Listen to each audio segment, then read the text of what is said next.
Hello students, today we are going to talk about K.A. Abbas, the story, K. Abbas story, The Refugee. So K.S. Abbas has described the horrible events happened during the partition of India and Pakistan in 1947. In fact, K. A. Abbas is one of the stalwarts of Indian writing in English. He has also directed many movies. His writings focus mostly on the pathos of oppressed people. And his story, The Refugee, opens the eyes of the readers to the injustice done to an old Sikh lady and describes the horrible events that happened during the partition of India and Pakistan in 1947. It was a time when nearly 10 million people fled from Pakistan to India and vice versa as refugees. They were uprooted from their home and family, and there was bloodshed everywhere. So the writer sketches the events in the life of an old mother called Maji and thereby throws light on the sufferings of millions of people during the partition. So we see Maji's life. Maji is the main character. She is the mother of author's Sikh friend. So Maji is the mother of the author's Sikh friend, and before partition, life was a bed of roses to Maji. She lived in Rawalpindi, which is now in Pakistan, in a two-storied house. She had steady income from many rented shops and harvest from her own land. उनकी बहुत सारी shops थी जो किराए पे दी हुई थी. उनका जमीनों से भी उनकी अपनी फसल के पैसे आते थे. She had a buffalo, and so milk, curd and butter were also available in surplus. है ना. Being a Sikh, she distributed buttermilk to all her neighborhood and won the love and affection of all her Muslim neighbors. सभी जगह वो मक्खन, लस्सी, दूध बांट देती थी, तो सभी पड़ोसी भी बहुत पसंद करते थे. The elder Muslim women called her Bhanji, while the younger ones they called her Maji and Chachi affectionately.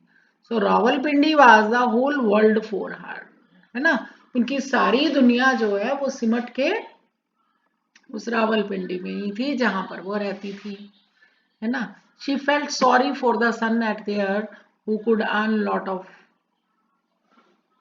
money but not able to get pure milk or ghee. उनको अफसोस होता रहता था कि उनका बेटा पैसा चाहे बहुत कमा रहा है लेकिन उसको प्योर दूध नहीं मिल रहा, घी नहीं मिल रहा और कई तरह के फ्रूट्स नहीं मिल रहे. है ना. तो इस तरह से she was satisfied with whatever she had while she was living in Rawalpindi. अब पार्टीशन के टाइम पे क्या हुआ, the news about impending partition in newspaper worried many Sikhs and Hindus in West Punjab now in Pakistan but not Maji. फिर विभाजन की खबरें आने लग गई अखबारों में, जिससे बहुत सारे हिंदू और सिख जो वेस्ट पंजाब में थे जो कि अब पाकिस्तान में है वो बहुत सब चिंतित होने लगे. लेकिन माँ जी को कोई चिंता नहीं थी क्योंकि उन्होंने इतना प्यार दुलार सब तरफ दे रखा था लोगों को, तो उनको लगता था कि वो सुरक्षित है. Many warned her, बहुत लोग उनको वार्न भी करते थे, चेतावनी देते थे that it was dangerous for a Sikh to live there, and even her own son in Bombay asked her to come there. उनके अपने बेटे ने भी उनको बहुत बार कहा कि वो वहां आ जाए, but she strongly believed that her Muslim neighbors were friendly to her. लेकिन उनको विश्वास था कि नाना उनके जो मुसलमान फ्रेंड्स हैं वो उनको अच्छे से उनके फ्रेंड्स हैं. तो all of them were her own children. उनको लगता था ये जो सारे पड़ोसी हैं ये सब उनके बच्चों जैसे ही है, तो इसलिए यहाँ कोई चिंता वाली बात नहीं है. तो इन फ्रंट ऑफ माजीज हाउस एक बार क्या हुआ, माजी के घर के सामने ही एक टोंगा वाला था, है ना, गुड़ जो टंगा गाड़ी चलाते हैं. He was stabbed to death because he was a Hindu. उसको मार मार के तलवार मार मार के उसको मार दिया, और सिर्फ इसलिए मारा क्योंकि वो हिंदू था. They also went on stabbing the poor horse, है ना, उस घोड़े को भी वो मारी जा रहे हैं तलवार, तो वो घोड़ा भी मर गया, एंड किल्ड इट, है ना, और वो घोड़ा को मार दिया। That had neither religion nor caste, और उस घोड़े बेचारे का तो कोई धर्म नहीं और कोई जाति नहीं। This heinous crime made Manjhi's to abandon her home, जब इतना घटिया पाप हुआ, अपराध हुआ, इसको देखने के बाद माँ जी के मन में आया कि भाई वो छोड़ दे अब इस घर को और अपने पड़ोसियों को जो कि रावलपिंडी में है, and move to Bombay as refugee, और बॉम्बे चली जाए एक रेफ्यूजी की तरह से।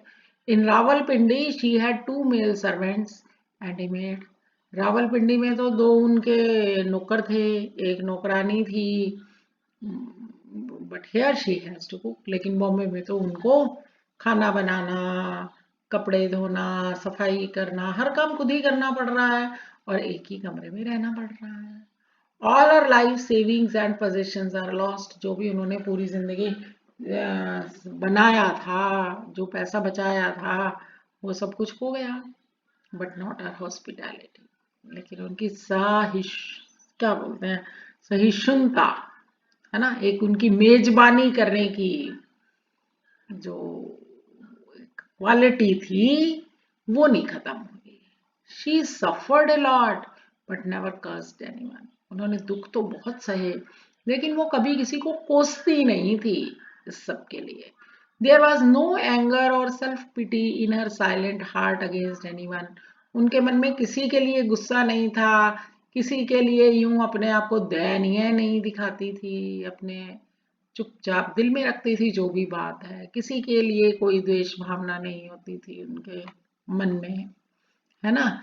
इन Bombay Maji and her husband lived in a small rented house with their son, Bombay में माजी और उनके जो हस्बैंड हैं वो एक छोटे से किराए वाले घर में अपने बेटे के साथ रहते थे।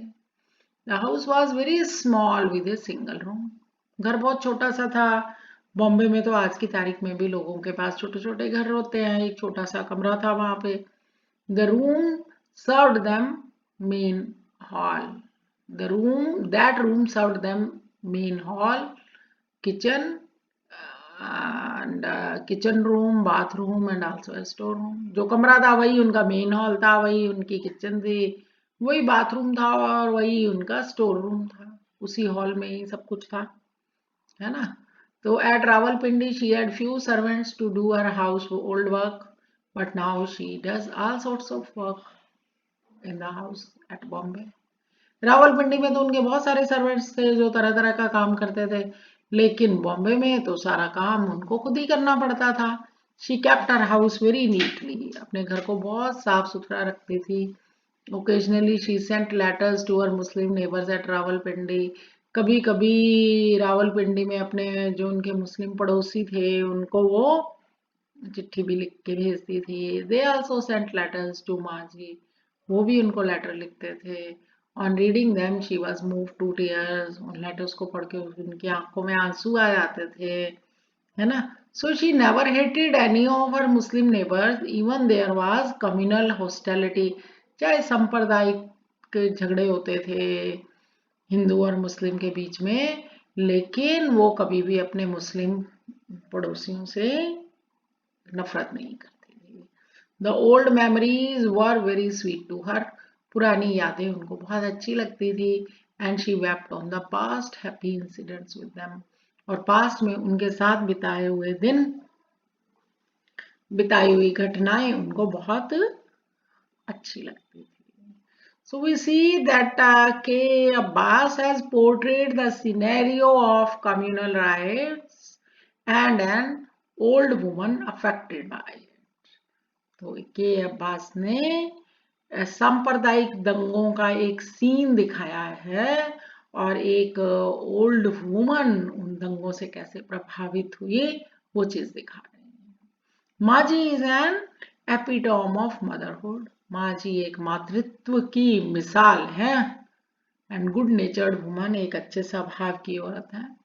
हर Muslim neighbours are also good in nature, but the dirty politics and inefficient government has made an irreparable gap between the lives of them. गंदी राजनीति और असक्षम सरकारों ने ये गैप जो उन हिंदू मुस्लिम्स की जिंदगी में है उसको इन्होंने बहुत ज्यादा बढ़ा दिया है ना. So we see that and this story shows the changed life of a simple mother in Rawalpindi to be pained refugee. है ना? The story has shown the changed life of a simple mother in Rawalpindi to a pained refugee in Bombay. But K. Abbas says that this pain is associated with neither anger nor hatred, neither rancor nor self-pity, but only memories. So this shows that Maji has accepted reality, but at the same time dwells on her memories, which show the intensity of human heart that accepts change. So the story basically throws throws light on the life of Maji. The character of Maji has been highlighted here in this story.